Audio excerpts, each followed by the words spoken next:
pudo esconder.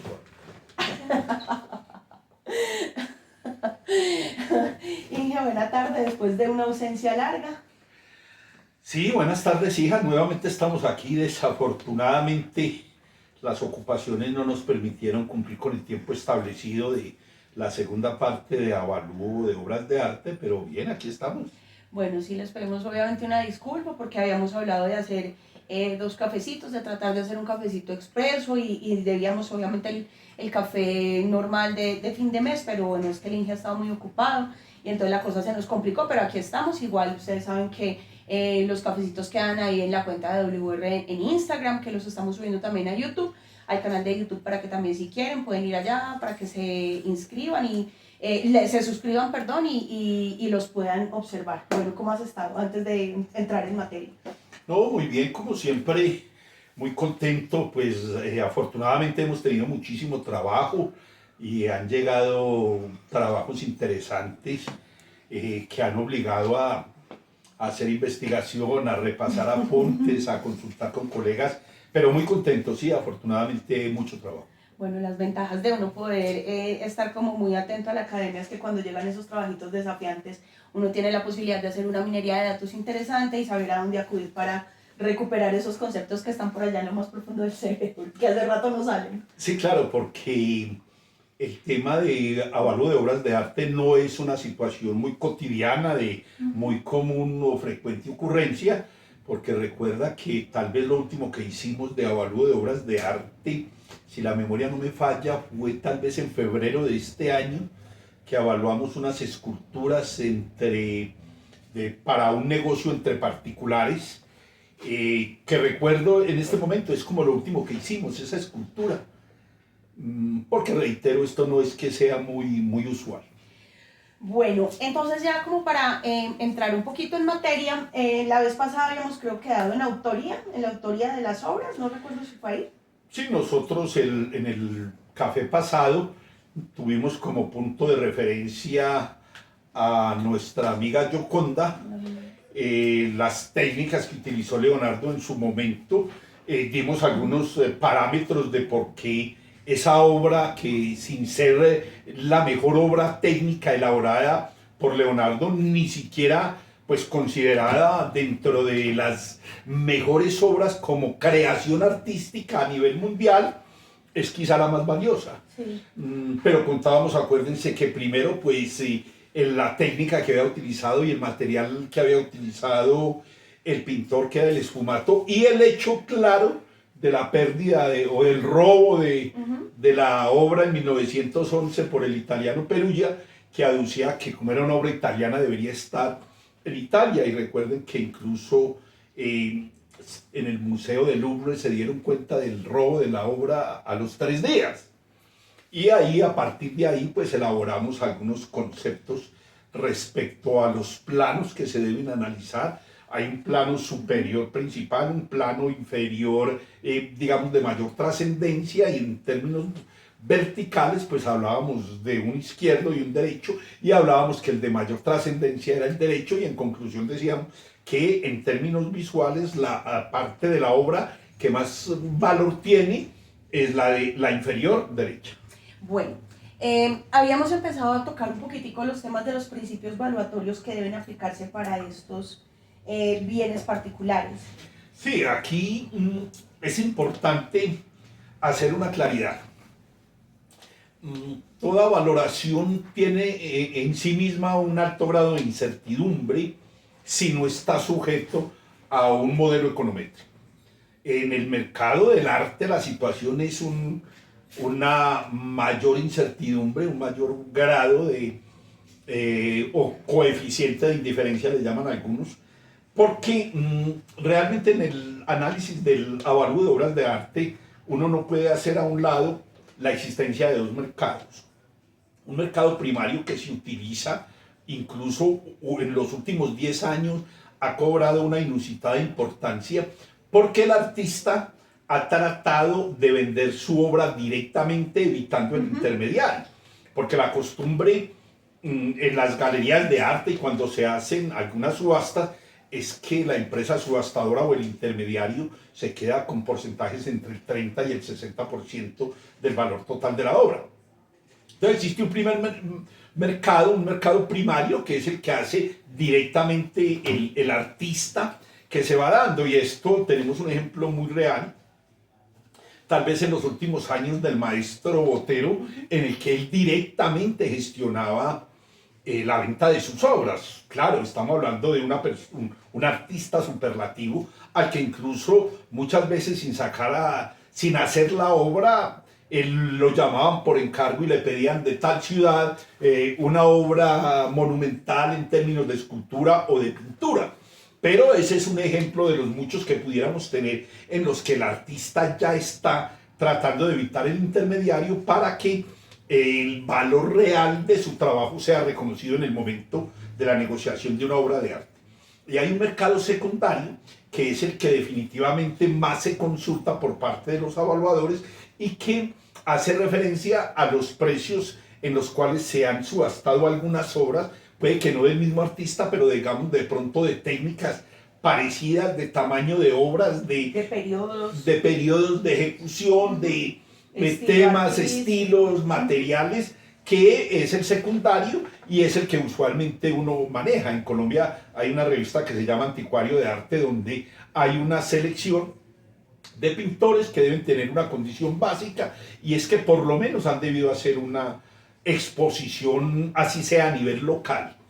Y a nivel internacional pues tenemos las revistas de las galerías principales de casas de subasta, que recuerdo mucho, esas son las principales. Ahora, si uno entra ya en materia para efectos del artista, del valor de una obra de arte como tal,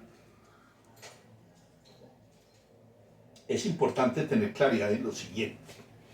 Casi que podría decirse que todas las obras son únicas e irrepetibles, ¿no es cierto? Es muy poco probable que un artista pinte varias versiones de su obra, por lo menos no diría yo del siglo XIX hacia acá, porque acuérdense que en el café anterior también hablábamos de los lirios de Van Gogh, donde hay alrededor de 12 o 14 versiones, todas originales, pintadas por Van Gogh, pero digamos que eso no es lo usual. Entonces casi que uno podría partir de un hecho claro y concreto. Todas las obras son individuales, únicas e irrepetibles, máxime si de pronto el artista ya está muerto. Ahí sí que la obra es irrepetible. Entonces ese es un punto de parámetro real. La posibilidad de que la obra que se está tocando sea única, ¿cierto? Eso es lo primero que uno tendría que mirar. Después de eso ya empezaría a mirar algunas situaciones claras como la autenticidad, ¿cierto? Usualmente, y sobre todo pues digamos del siglo XVIII hacia acá, que ya el mercado del arte empezó a cobrar una importancia grandísima, porque no olvidemos que entre los siglos XIII, XIV y XV, tal vez principios del XVI, los artistas no vivían de la venta de sus obras, sino que simplemente tenían un mecenas que los acogía en su ducado, en su palacio, y les daban un muy buen modo de vida, les daban algunos dineros, y el artista se dedicaba a pintar, muchas veces en cargos del mecenas de turno. Entonces realmente pensar que el artista vivía de su obra era muy poco probable. Recuerden que lo hablábamos con Van Gogh también, que Van Gogh en vida no vendió ni una obra, todas se las entregaba a su hermano, que tenía una galería, y nunca en vida Van Gogh vendió una obra. Una cosa interesante respecto de lo que estás anotando es que eso es lo que ha consolidado en el imaginario colectivo, que el arte, por lo menos en lo referido a pintura y en algunas esculturas, está asociado con la clase más, digamos, más rica, no es la palabra adecuada, pero sí con más poder adquisitivo, porque realmente era o se encargaban, como lo dices tú, en los siglos anteriores, donde estaba el mecenas, o la consecución de esas obras de arte suele estar por encima del promedio de gastos de una familia, digamos, en condiciones normales en Colombia, ¿cierto? Muchos artistas. Ahora eso ha empezado a cambiar un poco, esa narrativa ha empezado a cambiar un poco con muchos artistas emergentes que ya tratan de vivir de su obra y bajan, digamos, tratan de generar cuadros y de obras de arte, pinturas y algunas esculturas que tienen unos valores un poco más asequibles, haciendo que la gente entienda que esos bienes no necesariamente son bienes de lujo. Claro, de hecho, mira que en la China, cuando empezaron, digamos, a abrir un poco ese comunismo o socialismo cerrado que tenían, China es tal vez el país hoy, actualmente, que más multimillonarios tiene. Entonces, digamos, los ricos chinos empezaron a ver que el arte era una muy buena forma de hacer inversiones. Y entonces empezaron a invertir en arte asiático y hay referencias históricas de pintores y obras que no pasaban de los 400, 350 mil dólares, que es mucho dinero, pero con esta nueva marejada de ricos chinos que pusieron de moda comprar arte, llegaron a costar hasta 8 y 10 millones de dólares. Entonces uno empieza a revisar, y lo contábamos también con una obra de Van Gogh cuando alcanzó la astronómica cifra en su momento de 40 millones de dólares, que la moda, aunque no parezca, es un elemento puntual y definitivo en la valoración de obras de arte. Una pregunta que alguien me hizo hace poco, después del primer café con WR, particularmente un amigo, y me dijo, entonces uno debería invertir en obras de arte como una forma de conseguir capital y ahorrar. Lo que hay que tener en cuenta primero es el costo de la inversión y la probabilidad que tendría esa inversión de mañana llegar al mercado sin mayores problemas. ¿Podría uno pensar que es una evaluación de un proyecto de inversión? Sí, claro, claro, pero teniendo claridad en eso, porque es que mira, por ejemplo, si seguimos con Warhol para hablar de pintores recientes, pues no es fácil que mañana o pasado mañana alguien compre obras de 30, 40, 50 millones de dólares. No es tan simple. Ahora, potencialmente en el mundo hay compradores, por supuesto que sí. El asunto no es solamente que tenga la capacidad económica, sino que ese artista en particular sea de su agrado. Yo le hacía digamos, como la contrapropuesta de, obviamente, estaba vendiendo mis servicios, y pues nosotros le hacemos ese análisis económico de ese proyecto. Pero no, ya, en plan serio, yo le decía, un tema muy importante que es una realidad en Colombia es que nosotros no somos consumidores de arte, digamos, per se, ni es como lo que más nos ha caracterizado, ¿cierto? No estoy diciendo que nadie lo haga, claro, porque aquí hay galerías, hay un comercio importante de obras de arte, hay galerías que están dedicadas pues, a funcionar en comercialización de arte, de artistas emergentes y eso, pero la realidad es que nosotros no tenemos una educación que nos permita, por ejemplo, darle ubicación a esas obras en sitios donde no se vayan a ver afectadas por los factores ambientales. Ejemplo, el sol, ¿cierto? Uno pone el cuadro para que se vea bonito, pero de pronto le está dando mucho el sol, de pronto está muy cerca de una ventana, de pronto está llegando, no está adecuadamente enmarcado, porque dependiendo de la técnica de desarrollo que tenga ese cuadro, necesita un marco, algunos necesitan vidrios para protegerse. Entonces, en Colombia, los factores ambientales, así como son contundentes para otras condiciones de construcción de valor, para el arte suele ser igual. Entonces yo le preguntaba a él, usted invierte en una obra de arte, listo, sea un cuadro o sea una escultura, ¿usted tiene certeza de que la puede ubicar en su vivienda de forma tal que no le vaya a pegar el ambiente? Es decir, el sol, el polvo, y se quedó pensando como, claro, yo no había contemplado eso, y eso sucede con muchísimas obras que uno a veces avalúa de colecciones particulares que están en muy malas condiciones, porque la persona que la compró muy bonita, pensando que se iba a ver muy bella en su sala, pero no está adecuadamente protegida, y hay obras que son muy sensibles. Claro, de hecho recuerdo en la cúpula de la Capilla Sixtina que la gente entraba con velas a rezar y no sé qué, y el humo estaba dañando porque son pigmentos muy sensibles. Entonces la coloración original de los cuadros se estaba perdiendo, entonces se prohibió la entrada de velas, incluso hay unas restricciones muy altas para tomar fotografías incluso con los celulares, en fin. Entonces eso evidentemente tiene mucho que ver en dónde voy a colocar la obra, cuáles son las condiciones ideales para efectos de que el cuadro no sufra deterioro. Y se vuelva una inversión realmente. Claro, y en los museos se ve pues incluso no solamente por esto, sino por condiciones de seguridad, que hay muchas obras volviendo nuevamente a la Gioconda. La Piedad también está en un cubículo especial, incluso con vidrios a prueba de bala, porque la Piedad también fue en su momento víctima de un atentado. Un loco cogió un martillo pues a destruirlo. Y con la Gioconda pues es que hemos visto muchas veces que cualquier persona con vaina, en fin. Entonces eso también tiene mucha incidencia. Ahora, si uno habla específicamente ya de los elementos que debe considerar, pues uno habla primero pues investigue la producción artística del artista, valga la redundancia. Yo recuerdo cuando hicimos el avalúo del Bolívar Cóndor de Manizales, que lo primero que dijimos, bueno, el maestro Arenas Betancourt, ¿qué más ha hecho? Y entonces uno empieza a revisar esculturas así monumentales para estar al medio ambiente. Mi escultor favorito del mundo mundial es ese señor. Claro, entonces uno va a Medellín, ahí en la Alpujarra, el monumento a la vida, cosa impresionante.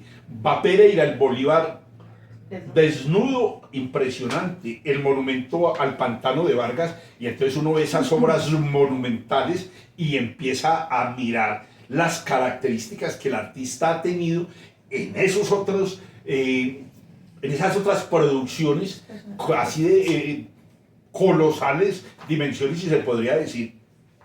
Y entonces uno empieza a ver ciertas características reales en la producción del artista. Entonces, primer punto, hay que revisar la producción artística. Minería de datos con toda, chicos. Porque al final del ejercicio volvemos al mismo punto, y es que cuando estamos haciendo avalúo de obras de arte, de monumentales, de arqueología, usted necesita construir esa hoja de vida de ese bien particular. Pero esa construcción de la hoja de vida implica conocer al artista, conocer su línea comportamental, por qué tenía ciertas decisiones estilísticas, porque al final del ejercicio eso empieza a definir por qué la obra es como es y cómo esas condiciones tan particulares que hacen parte de la huella, ¿cierto?, de la marca de ese artista, son las que al final del ejercicio construyen ese valor. Y esto da pie para dar otro elemento. ¿En qué etapa de la vida productiva del artista se realizó esa obra? Y miren un dato que obtuvimos en el momento de hacer la reseña de las obras del maestro Arenas Betancourt. Resulta que el maestro estuvo secuestrado como 50 y pico de días por la guerrilla. Y él en su taller, creo que era en Fredonia, que tenía el taller. Él es de allá, pero no estoy segura si cuando lo hizo estaba allá. Tenía ya como el bosquejo de lo que era el Bolívar que iba a hacer para Manizales. Cuando él llega, lo larga la guerrilla, bueno, en fin, obtiene su libertad y llega al taller, destruye el molde, si se pudiera llamar, que tenía del Bolívar que iba a ser para Manizales, y de ahí surge el Bolívar Cóndor, que lo explicábamos también en su momento, por qué la configuración, por qué el rostro, porque eso marca específicamente un momento crítico en la vida del artista. Pues imagínense, estar secuestrado, pues pérdida de la libertad independientemente de cuál sea la causa, eso debe ser una situación muy tenaz. Entonces hay que mirar la fecha en la que el artista produjo por las implicaciones que eso tiene. Y con esa misma tónica hay que mirar si existen réplicas o copias de la obra que usted está analizando. Eso es fundamental, porque es que, reitero lo que decíamos al principio, casi que podría garantizarse que toda obra artística es única e irrepetible, ¿cierto? Esto no se trata pues de hacer producciones en serie, es que tenemos un molde del Bolívar Cóndor y saquemos 100, no, eso es una situación en la que evidentemente se maneja un factor importantísimo que no siempre llega en su momento, es la creatividad del artista, porque los mismos artistas en sus entrevistas y en las biografías que se conocen de muchos de ellos, dicen que no siempre la inspiración llega, no es que el pintor se levante y diga, bueno, voy a trabajar mañana de 8 a 12 y voy a pintar 3 cuadros. No, eso no se da de esa manera, menos artistas pues de este talante del que estamos hablando. Entonces eso también es muy importante. Ahora, dentro de las obras del artista hay que revisar qué exposiciones tiene el artista, ha realizado exposiciones o no, tiene una reputación o no. Ahora, no implica necesariamente que porque el tipo sea muy conocido sea un muy buen artista, no. Puede que haya una muy buena campaña de marketing detrás de... Hoy en día eso es un tema crucial, y qué bien que lo tocas, porque digamos que las estrategias de marketing hoy en día funcionan de unas formas muy contundentes en donde volverse viral, volverse conocido es mucho más sencillo de lo que sucedía en el siglo pasado o a principios de este siglo, cuando no teníamos redes sociales, cuando las campañas de marketing no se podían, digamos, entre comillas, direccionar o manipular para que un artista se vuelva conocido o no. Entonces, hoy en día, estos avalúos requieren mucha más experticia y mucho más tacto del evaluador para poder determinar cómo se están comportando realmente los mercados del artista. Y miren un símil que obviamente en ese tiempo no existían las redes sociales, pero voy a hablar de Julio Iglesias como cantante, cada quien tendrá sus preferencias. A mí me parece pues, que la voz, bueno, pero lo manejaba un payanés, Fernán Martínez, y él popularizó una frase que al final todo el mundo terminó por creerla, y era que en el planeta cada 20 segundos se escuchaba un disco de Julio Iglesias, porque Julio Iglesias cantó en inglés, en alemán, en japonés, y eso se volvió casi que una verdad de fe. ¿Y eso qué implicó? Que los honorarios de Julio Iglesias se casi triplicaron. Es que cada 20 segundos me escuchan en algún lugar del planeta. En ese momento creo que éramos alrededor de 1.800 o 2.000 millones de habitantes. Sí, claro, hace muchos días, pero era una situación que lo que se estila hoy en día se hizo viral. Entonces, esa situación es perfectamente clara y uno en un momento determinado podría asociarlo con la moda, el tamaño de la obra. El tamaño de la obra es fundamental. Y uno reitera, por ejemplo, volviendo con la Mona Lisa, las dimensiones de la Mona Lisa no son un cuadro grande, la Mona Lisa es de 77 centímetros. El que está ahí atrás es un poquito más grande. Claro, por 53 centímetros. La Mona Lisa no alcanza a tener medio metro cuadrado de... Es muy pequeño en realidad. Es muy muy pequeña, sí. Pero entonces si comparamos, claro, cada quien en su estilo y dependiendo de las condiciones, si comparamos, por ejemplo, una obra, la Gioconda, contra las monumentales dimensiones de las obras del maestro Arenas Betancourt, es una situación que no admite comparación, pero lo que quiero mostrar es que el tamaño de la obra sí es relevante. También habíamos tocado el tema, aunque pareciera que no es muy importante, pero sí, ¿qué propietarios ha tenido el cuadro, la obra de arte? ¿Qué propietarios? Hombre, pues no es lo mismo que la obra la haya tenido William Robledo a que la haya tenido, por decir algo, Pablo VI, o la hubiera tenido, Napoleón. O algún presidente, bueno. Eso, aunque uno no crea, es evidentemente cierto. Y uno revisa, por ejemplo, en su momento todavía sigue siendo considerada la diva del cine por excelencia Marilyn Monroe. Y entonces hay una escena icónica en la que ella tiene un vestido blanco muy hermoso y está como cerca de un ducto de ventilación y el vestido se mueve y no sé qué. Yo recuerdo que ese vestido lo sacaron a una subasta y creo que alcanzó algo así como $800.000. Entonces uno dice, venga, eso es una locura. Si uno habla hoy en día del precio del dólar en pesos colombianos, son 3.200 millones de pesos por un vestido. Entonces uno dice, venga, esta situación, ¿por qué obedece? No, pues porque era Marilyn Monroe y era la diva por excelencia. Eso tiene mucho que ver con esas condiciones en donde realmente cuando uno hace análisis de mercado, te va a tocar correrte un poquito más para acá porque mira que no te bien salir. Eso.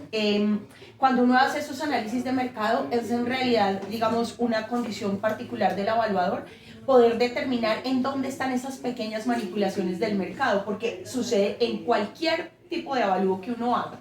Entonces, es cuando se entiende, digamos, por qué el valor de ciertos honorarios de avalúos es tan costoso, porque es que no cualquier evaluador tiene la experticia para detectar esas pequeñas características que están afectando para bien o para mal el valor, ¿cierto? No siempre sucede para bien, habrá momentos en los que también sucede para mal, pero hay que tener claridad que el mercado, a pesar de que es una gran fuente de información, hay que cogerla con pinzas y hay que desglosar ese mercado para, digamos, depurarlo para poder dar con un valor adecuado que represente el bien. Ese es otro elemento para analizar en el avalúo de obras de arte, el comportamiento del mercado, cómo se está dando el mercado. Entonces uno podría pensar que hay algunas obras con las cuales podría hacer revisiones de cómo está el mercado, el comportamiento del mercado, pero hay otras que no. Y volvemos al cuento de la Gioconda, pues, como para seguir con la misma tónica. ¿Uno con qué puede comparar la Gioconda? Con nada. Es una obra única, irrepetible, tiene desde 1911 unas connotaciones mediáticas que han hecho que la gente asuma que es la obra más linda, más, pero todo lo que hablamos en el café pasado, no es ni siquiera la mejor obra de Leonardo, no está considerada entre las mejores obras. Uno podría pensar, por ejemplo, en Las Meninas de Velázquez. Uno mira ese cuadro y los análisis que se han hecho y es una cosa loca, porque es que en ese cuadro toda la existencia de los personajes pareciera que tienen una vida propia. Y hay un hecho que a mí me ha impresionado siempre cada que veo Las Meninas o que leo algo de Las Meninas. Y es que en la parte superior izquierda, si la memoria no me falla del cuadro, hay un espejo y se refleja la figura del rey.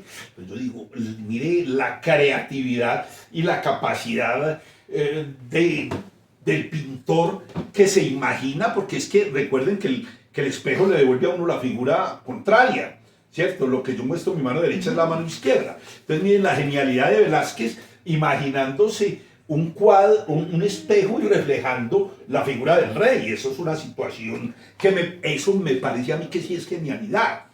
Ahora, todos los demás elementos marcan una pauta clara y precisa dentro del contexto de la obra como tal.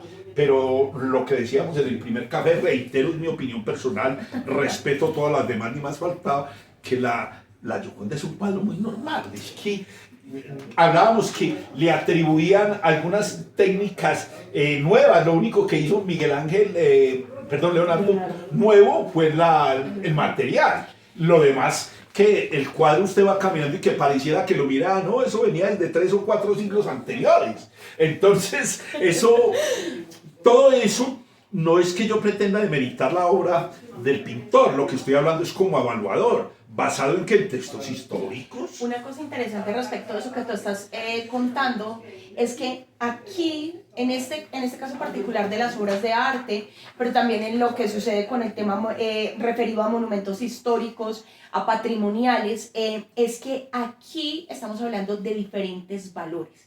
Y ojo, porque esto no quiere decir que estamos hablando como de una escuela de valor polivalente ni nada por el estilo, no se trata de eso. Vamos a cimentar un poquito mejor esa narrativa, y es que hay valores que no necesariamente son numéricos, es decir, no son monetarios, pero en algún momento el evaluador sí puede coger esas variables que construyen un valor estético, un valor histórico, que en realidad es lo que tiene la Mona Lisa, un valor histórico por unas condiciones muy particulares que le afectaron en su vida, en su existencia desde que se la robaron, porque insistimos, si no se la hubieran robado muy seguramente tendríamos una percepción distinta de ella. Pero esos valores no necesariamente son numéricos, no necesariamente son monetizables, aunque el evaluador puede realizar el ejercicio de monetizar.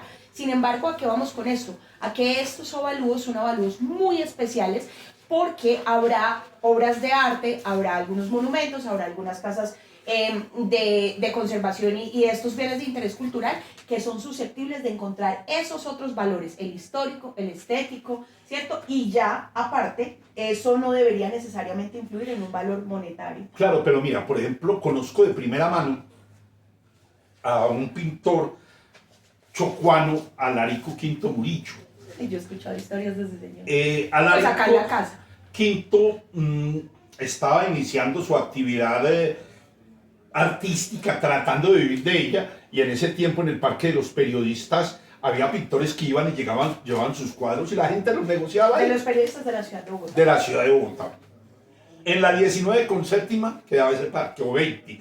Y en la 19 con tercera también era como una galería al aire libre y llegaban y exponían. Por situaciones de la vida, mi suegro era comerciante, hizo varios negocios con el pintor, con Alarico V Murillo.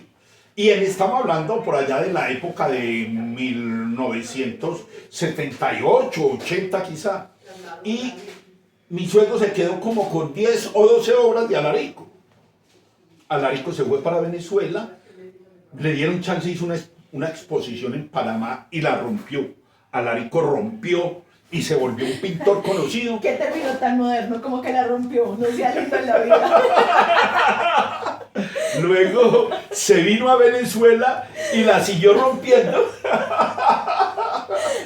Y entonces, después como unos años después vino a Bogotá y ubicó al suegro.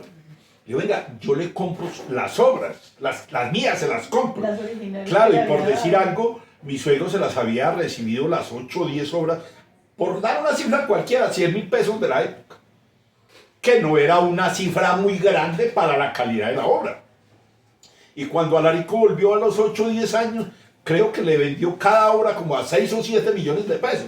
Pero Alarico, ya como estaba, digamos, en la parte alta, decía, no, es que estas obras representan los inicios, claro, y la forma en que yo trataba el collage, que era la técnica de él en ese momento. Entonces, esto en una retrospectiva de Alarico V tiene que ser un valor grandísimo.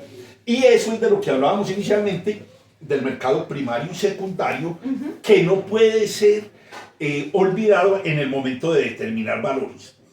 Ahora, hay que considerar el estado de la obra. Ya dijimos el tamaño, el estado de la obra.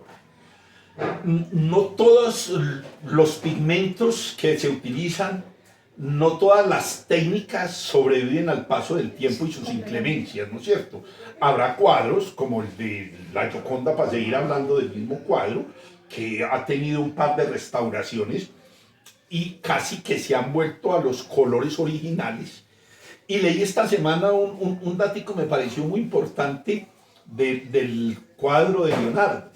Dicen que en el ojo izquierdo, un crítico de arte se puso y con microscopios y no sé qué, dice que en el ojo izquierdo están las iniciales de Leonardo, LB, y en el derecho están las iniciales del comerciante que había encargado la obra, porque es que en esa época, pues, no sé, este pintor recibió seguramente la plata, pero la obra nunca la entregó, por eso está en el museo.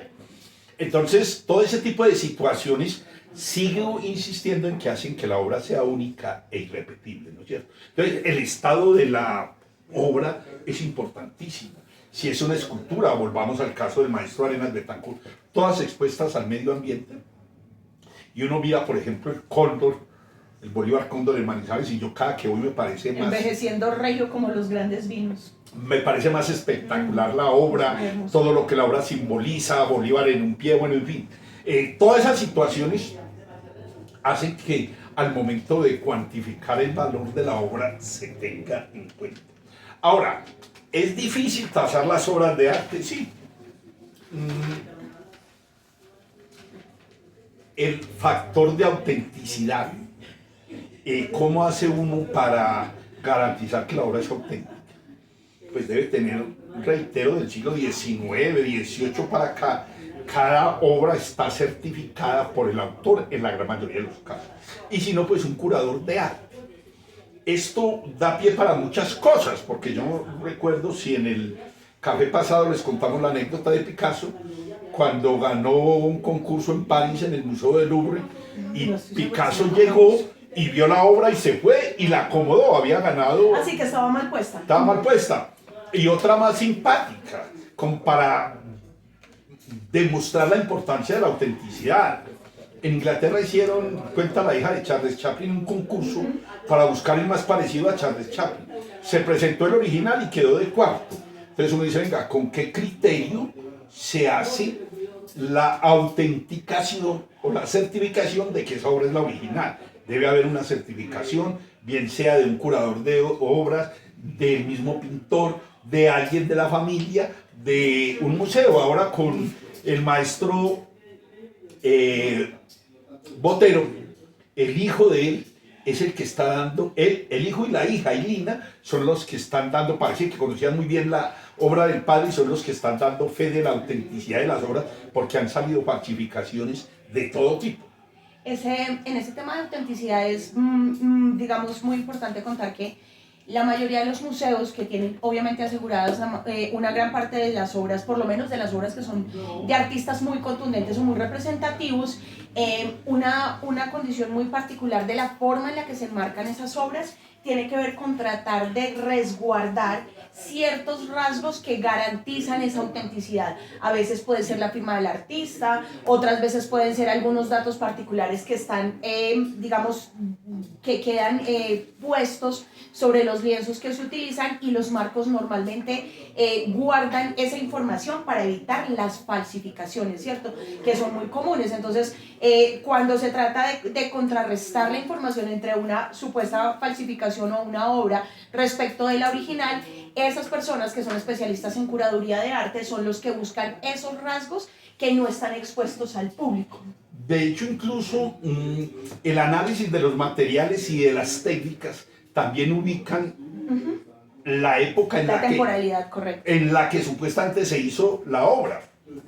Y eso garantiza la autenticidad de la obra. Sí. También entonces, el tiempo, los materiales me pueden ubicar en términos del tiempo para determinar la antigüedad de la obra y la fecha de ejecución de la obra. Una cosa particular es que el avance de la ciencia a veces pareciera que no está necesariamente conectado con el arte o con otras condiciones particulares de la vida diaria de las personas, pero muchísimas herramientas que se utilizan en geología para análisis físico-químicos, para análisis de composición y otras cosas muy particulares, son técnicas que se pueden emplear en el avalúo de obras de arte. Son técnicas más costosas, claramente, claro, ¿cierto? Estamos hablando de difractometría de rayos X, microscopía electrónica, pero son herramientas que también funcionan y sirven para que el evaluador se pueda apoyar en caso de que lo necesite, y claro, el encargo evaluatorio lo pague, ¿cierto? Pues porque uno puede ofrecer muchísimas técnicas para solventar las condiciones bajo las cuales va a construir ese valor, pero no necesariamente el mercado está dispuesto a pagarlas.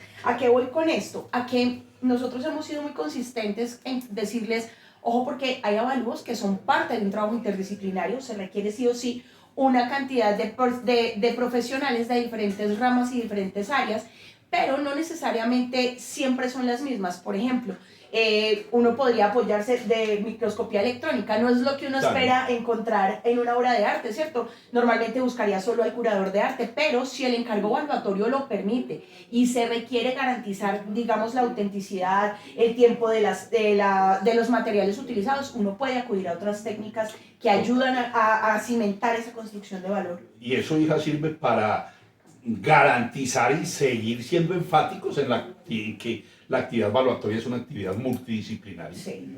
Ese análisis, póngale un chinchecito ahí, una tachuelita para que no se les olvide, eso es vital en el análisis de gemología, para anillos de piedras preciosas, para garantizar la calidad de diamantes, esmeraldas. Sin eso no se puede, o por lo menos se puede, pero no se puede con tanta certeza, más bien es eso. La historicidad. ¿En qué momento se construyó y qué reflejó el artista con esa obra? Eso es fundamental. Y estamos tratando de enfocarnos solamente en la obtención de un valor económico de la obra. Hay que hacer ese análisis. La unicidad de la obra, decíamos que era única e irrepetible. Las técnicas utilizadas en la realización de la obra. Esto sí que es importante. Los materiales que se utilizan. Uno pensaría, yo me ubico por allá en la época de mi amigo Leonardo y de Miguel Ángel y todos estos magos genios de Velázquez, del Greco. Sería que ellos pensaron que esas obras iban a trascender en el tiempo tanto. No sé, yo creo que nadie piensa en eso. Nadie, no importa, digamos, como la línea artística que tú decías, sino que las personas hacen el ejercicio que les pide en ese momento, entiendo yo, su espíritu. Porque por ahí tú te preguntas si tus libros y tus propuestas metodológicas van a durar en el tiempo. O sea, honestamente, cuando cuando tú te sentaste resolver un problema que tiene en su momento. Tú te sentaste a escribir la metodología, ¿por qué? Porque las variables de otras metodologías no respondían a tus preguntas de valor. Tú te sentaste con el juicio de hacerlo para ti, porque lo necesitabas en ese momento, pero nunca dijiste, voy a hacer esto para que perdure en el tiempo. No. Claro, pero yo no es con conciencia.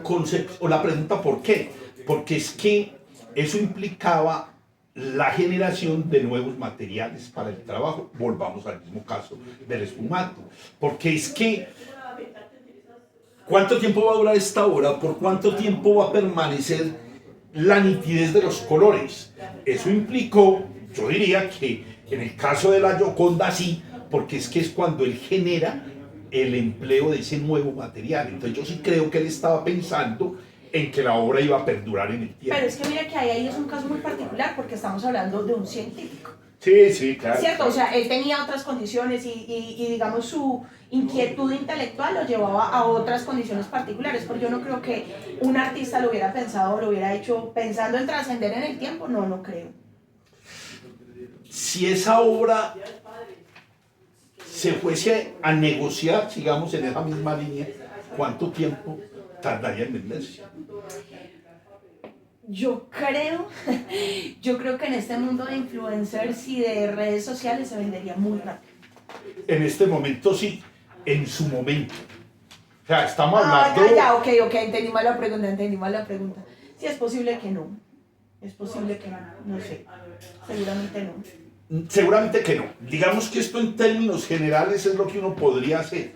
Bueno. Y entonces vendría, bueno, William, ¿y cómo le determinamos el valor a la obra? Sí, porque ya empieza nuestro tiempo para abajo en la campana de Gauss. A ver, digamos que no hay establecido un proceso metodológico que llene todas las expectativas de los evaluadores para que podamos afirmar, como en el caso de un inmueble, este es el valor real. ¿Cierto? Porque yo no tengo forma de cuantificar eso, no hay forma de meter eso en una ecuación y decir esto y esto, porque ahí hay una serie de factores subjetivos que tienen incidencia en el momento en que una persona decida comprar o no una obra de arte.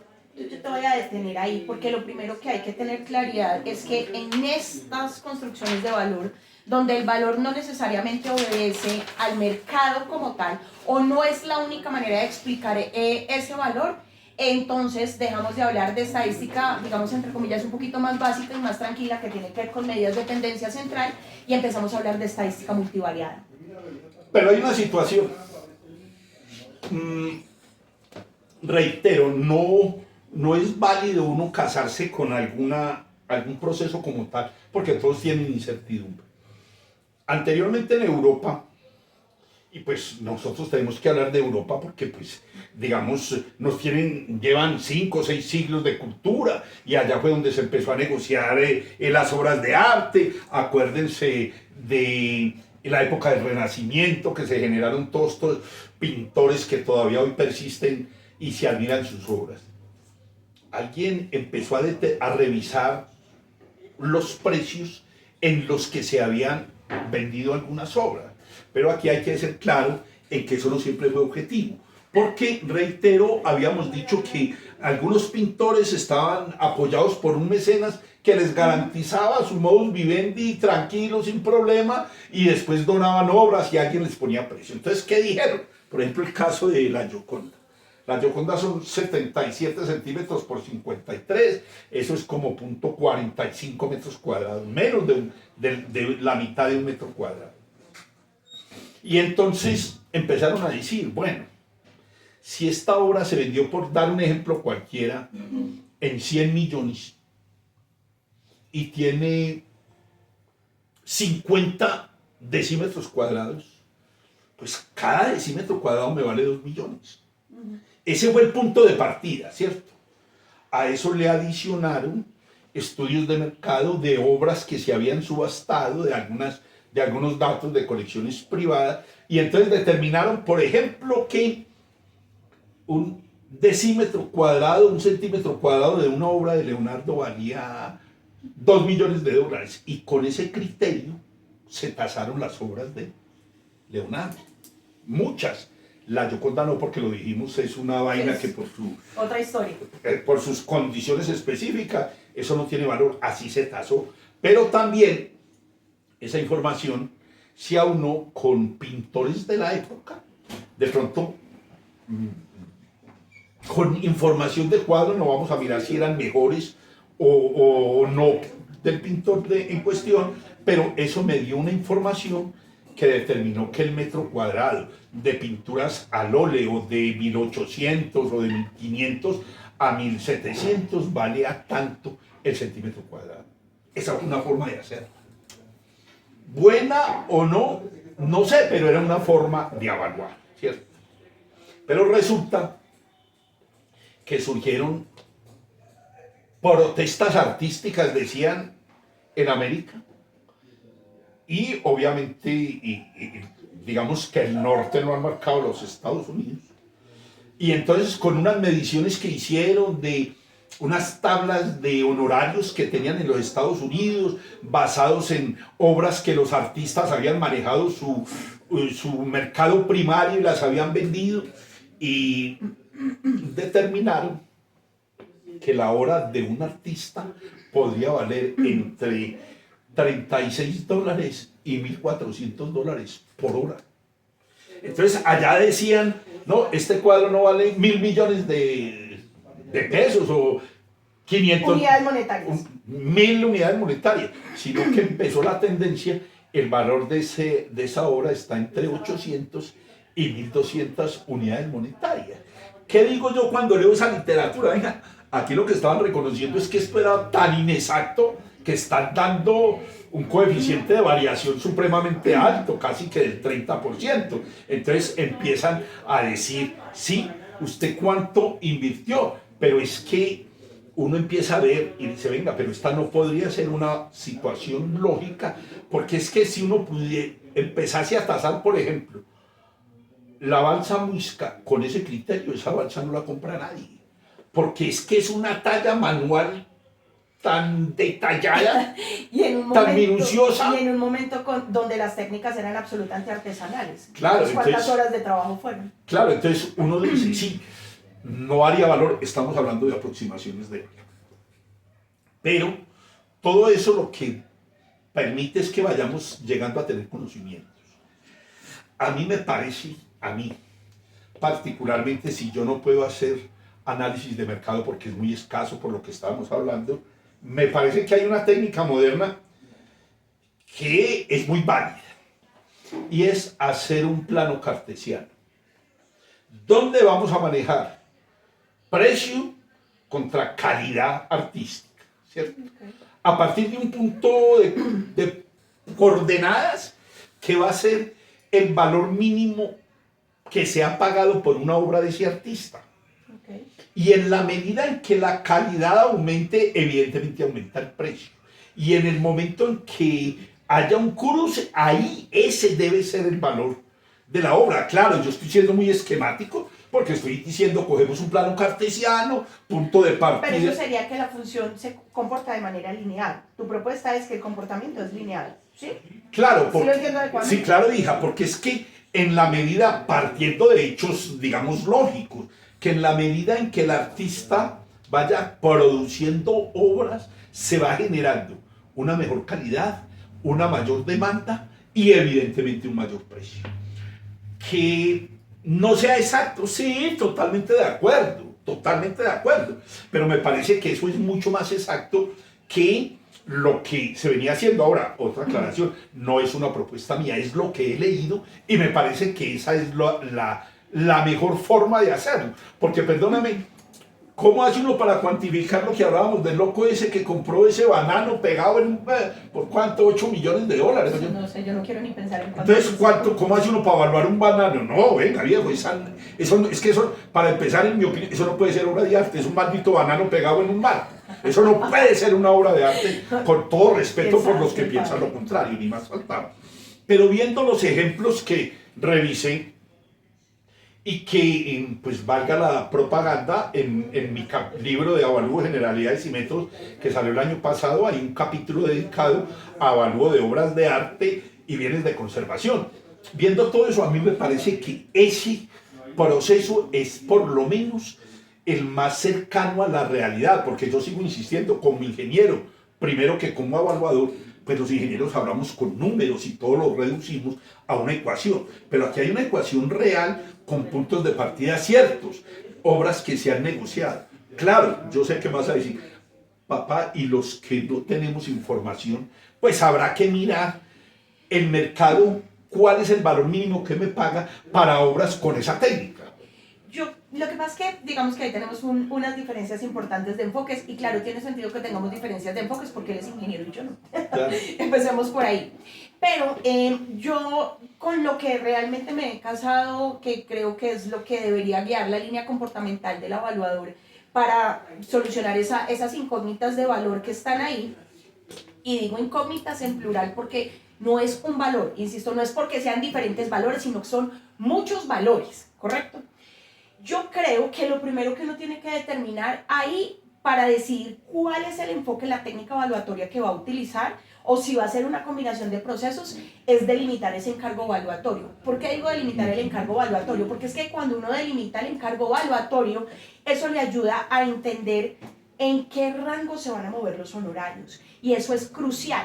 ¿Por qué? Porque tú eres muy práctico en el sentido de decir, lo más sencillo, lo más tranquilo es generar el plano cartesiano, porque claro, eso ayuda a abaratar los costos porque estos avalúos son absolutamente caros, son demasiado costosos. Es la única verdad, ¿cierto? Y hemos dicho siempre que nuestra intención con el cafecito con WR es tratar de aterrizar ciertos conceptos que parecen como muy abstractos y que están muy por allá, por encima del bien y del mal, para que las personas del común lo tengan más claro. Entonces, ¿qué pasa? Si yo puedo utilizar una gran variedad de procesos, vamos a nombrar 5 por decir cualquier cosa. Yo puedo hacer proceso analítico jerárquico, sí. ¿Puedo hacer multicriterio? Puedo hacer multicriterio. ¿Puedo hacer hedónicos? Puedo hacer hedónicos. ¿Puedo hacer costo de viaje? Puedo hacer costo de viaje. ¿Puedo hacer ordenación simple? Y van 5. Y no son los únicos. Ojo, podemos hacer una lista de 10, 12 procesos valuatorios que se pueden aplicar. Ahora, ¿eso los puede costear el que ordena el cargo valuatorio? No. Y vamos a varias razones. La primera es que la minería de datos de esos procesos implica encuestas. Y ese diseño y esa aplicación de esas encuestas, por ejemplo, para costo de viaje, ¿cuánto cuesta hacer ese diseño de esa encuesta y aplicar la encuesta? Porque además hay que tener una claridad importante y es que ese diseño de esas encuestas tiene 2 etapas. Igual para proceso analítico jerárquico, para multicriterio, no importa, siguen siendo encuestas. Diferentes públicos objetivos, pero siguen siendo encuestas. Claro. ¿Cuál es el problema? Uno diseña la encuesta y le da, digamos, un check. Pero cuando uno aplica la encuesta, empieza a encontrar problemas. Puede que no necesariamente a la primera uno le pegue, uno la rompa, para continuar con los mismos términos, con la encuesta para que la gente, 1, esté dispuesta a contestarla. 2, la conteste con verdad. Y 3, se tome el tiempo de hacerlo. Son procesos muy complejos. Y 4, ¿hasta qué rango de distancia vamos a asumir de que voy a viajar hasta...? Correcto. Claro. Entonces, eso es lo que realmente debería primero determinarse. Cuando yo delimito ese encargo evaluatorio, sé con qué cuento, qué dinero cuento para ver cómo direcciono mi minería de datos. Puede ser que la dirección de ese evalúo se vaya solamente para encontrar un valor histórico. Y ese valor histórico implica que levantarle la hoja de vida a ese bien particular. ¿Quién lo hizo? ¿Cómo es el artista? ¿Cuál es su línea comportamental? Periodo, la autenticidad, todos esos valores que ya les dijimos ahorita, esas características que construyen ese valor. Pero a mí eso me implica una minería de datos más tranquila y más sencilla. Si yo quiero el valor económico, si ese número, monetizar ese valor, eso implica esa aplicación de enfoques que son muy costosos, y eso es lo que ha ayudado a que no haya tantos avalúos de obras de arte, por ejemplo, que muchas obras de arte que están en poder del Estado ni siquiera estén evaluadas o tasadas adecuadamente porque el proceso es muy costoso. Claro, de hecho, pues uno, y es válida la aclaración, hija, ni más faltaba, porque yo partí de una base que no necesariamente es la real, y es que yo voy a determinar un valor comercial del activo. Claro. Punto. Pero evidentemente eso tiene que ver en la minería de datos. Pero si uno se centra en el concepto básico de la definición de avalúo, más allá de la tiza que se le ponga y tal, pues finalmente el avalúo lo que hace es determinar un valor comercial. Ahora, desde el punto de vista netamente comercial, si yo tuviese un kepis de Napoleón, por ejemplo, pues eso determinará que el público objetivo es mínimo, porque es que, claro, el kepis de Napoleón tiene un valor histórico, evidentemente tendrá un valor comercial. El punto es cómo determinamos ese valor comercial. Ese kepis de Napoleón es único, irrepetible, ¿de dónde lo vamos a sacar? Máxime si de pronto dijimos, o podemos en la minería de datos de que tú hablas, revisar que ese Kepler lo utilizó en la batalla de tal, en la batalla de tal, en no sé qué, y eso empieza a sumar valor histórico. ¿Quién podría ser el hipotético comparador de ese Kepler? Pues el Estado francés. Pareciera lo lógico. Por lo menos el primerito. Por lo menos la primera opción. De pronto habrá coleccionistas privados que los quieren tener y lo hemos visto con muchos héroes de muchas latitudes. Pero finalmente, por lo menos en mi concepto básico inicial, es la premisa de valor comercial. Bueno, lastimosamente, como siempre, nos quedamos cortos de tiempo nuevamente, ya nos falta muy poquito para cerrar. Se quedan por tratar muchos conceptos, estos son avalúos muy complejos y cuando nosotros ponemos de verdad como no es uno de nuestros eslogan o el último por lo menos que estamos trabajando, que tiene que ver con que nosotros solucionamos problemas complejos de valor, nos referimos a esto.